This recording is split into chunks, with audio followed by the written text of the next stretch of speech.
Week in Review, brought to you by Trinidad and Tobago Government Communications.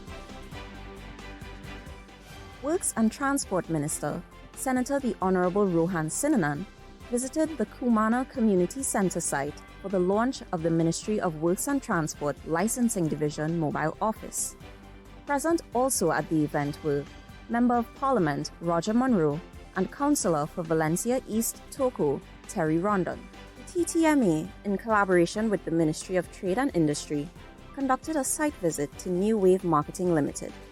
Senator the Honourable Paula Gopi-Schoon learned how PVC pipe is tested via the bust test machine during the tour of the facility.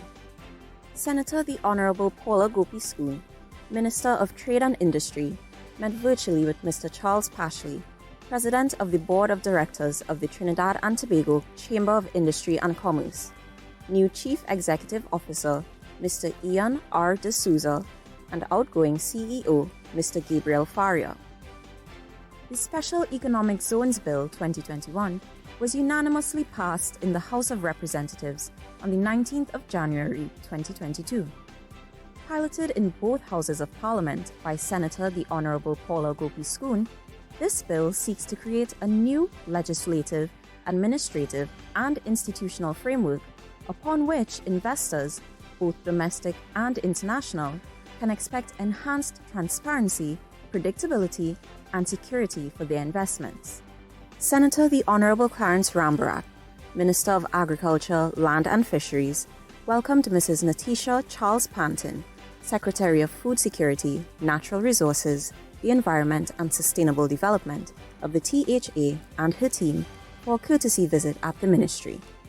Minister of Planning and Development, the Honourable Camille Robinson Regis, today issued instruments of appointment to the incoming Board of Directors of the EMA and trustees for the Environmental Trust Fund, the Board of Directors of the Chaguaramas Development Authority, and the Green Fund Advisory Committee.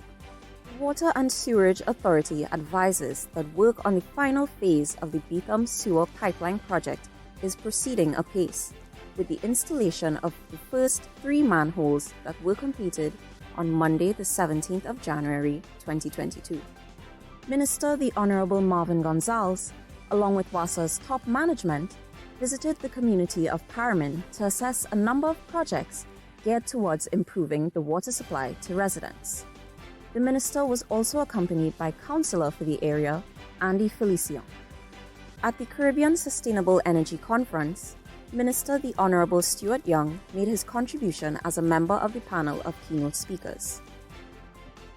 The Minister of Rural Development and Local Government, Senator the Honourable Kazim Hossain, convened an urgent meeting last Thursday with all mayors, chairmen and CEOs of the 14 municipal corporations to address concerns surrounding burial arrangements for COVID-19 victims. In an ongoing effort to bring as much restoration and a sense of normalcy to the affected families of the Quarry Street fire on New Year's Day, the Ministry of Social Development and Family Services on January 19th presented a desktop computer to one of the affected families. The Ministry of Youth Development and National Service signed Memoranda of Understanding for the implementation of the Youth Agricultural Homestead Program.